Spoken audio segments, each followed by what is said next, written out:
그러니까 여러분들 연애는 공부할 때 하는 게 아닙니다. 그런데 만약에 내가 지금 만약에요 지금 애인이 있다. 그러면 굳이 또 헤어지지 마세요. 내가 막 어떤 공부를 시작하려고 하는데 애인이 이미 있단 말이에요. 그러면 헤어지지 마세요. 조금씩 서서히 바꾸세요.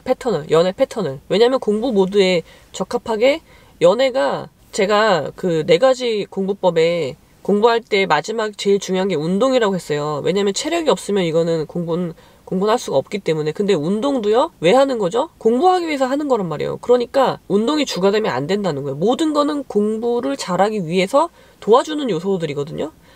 그러니까 지금 애인이 있는 분들 있잖아요. 공부를 하는데 애인이 있는 분들은 그 애인이란 존재가 나의 공부를 도와주게 만들어야 되는 거예요. 그 애인이란 요소로 내 공부가 영향을 미친다면 당장 헤어지시고요. 당장 헤어지시고 그 이미 있는 애인이란 존재를 자원입니다. 자원. 여러분. 그 자원을 잘 활용을 하셔야죠. 여러분, 이용하라는 말이 아닙니다. 활용을 하시라는 말이에요. 그래서 내 공부에 도움이 되게 만들어야죠. 그렇게 패턴을 바꿔야 되는 겁니다. 그리고 내가 공부를 결심했어. 근데 지금 애인은 없어. 근데 난 애인이 있어야 돼. 라고 생각하시는 분들도 똑같아요. 어떤 사랑을 하셔야 되냐면, 어떤 연애를 하셔야 되냐면, 공부하는 사람은요, 이기적인 연애를 하셔야 됩니다. 이기적인 연애. 자, 어떻게 해야 될까요? 이기적인 연애를 하려면.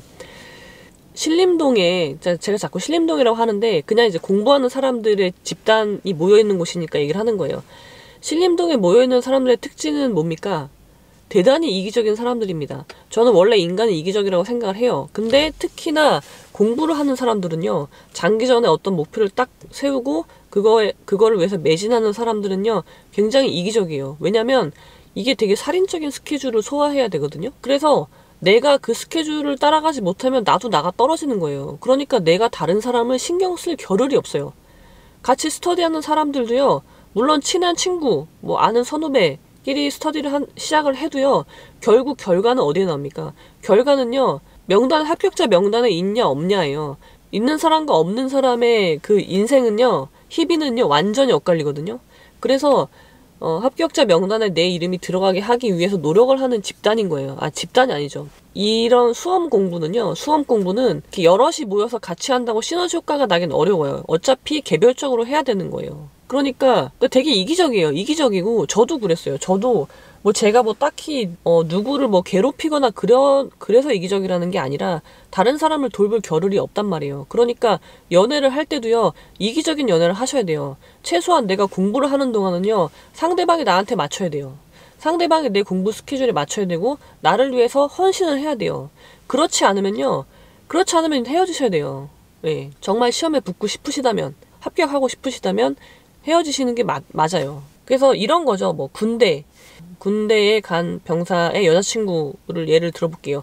그 병사는요, 일단 시간이나 거리도 멀 수 있고 시간적인 제약이 있잖아요. 맘대로 못 만나잖아요. 근데 여자친구겠죠. 여자친구가 부대로 와서 면회를 하고, 그리고 주말에 나오면은, 그러니까 누구의 시간에 맞춰요? 그 휴가 나온 병사의 시간에 맞추는 거예요.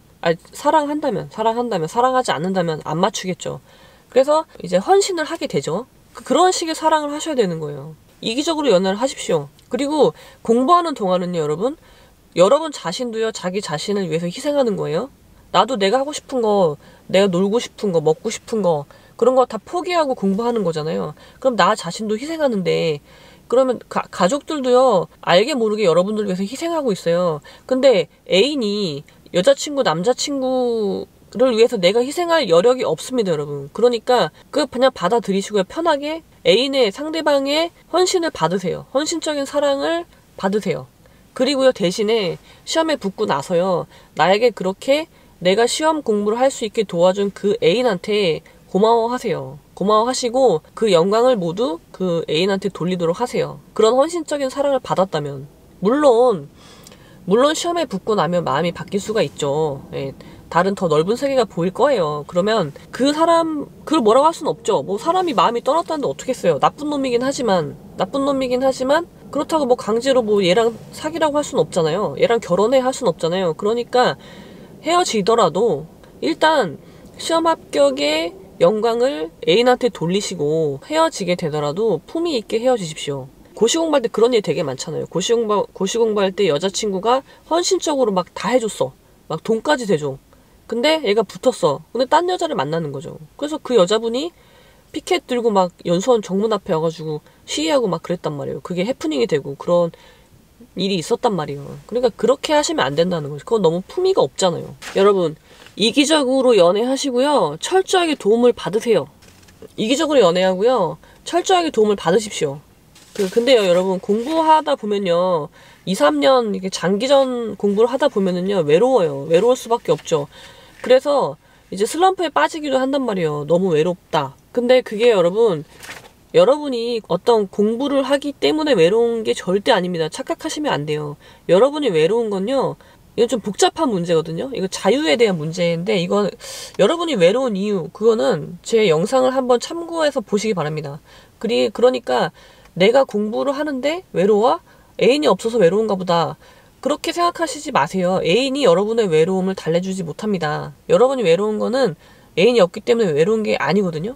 원래요. 공부에 몰입해 있는 사람은요. 그 사막의 수도승처럼 외로운 거예요. 아무리 여러 사람이 같이 있어도 공부에 몰두해 있는 사람은 사막의 수도승처럼 혼자 있는 겁니다. 혼자.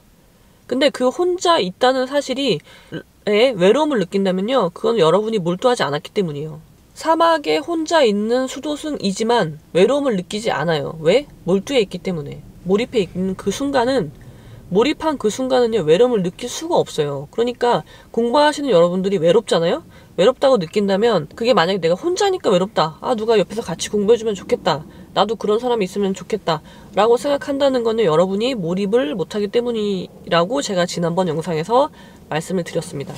여러분의 외로움을 애인이 없다는 것으로 이유를 돌리지 마시기 바랍니다. 그렇습니다, 여러분.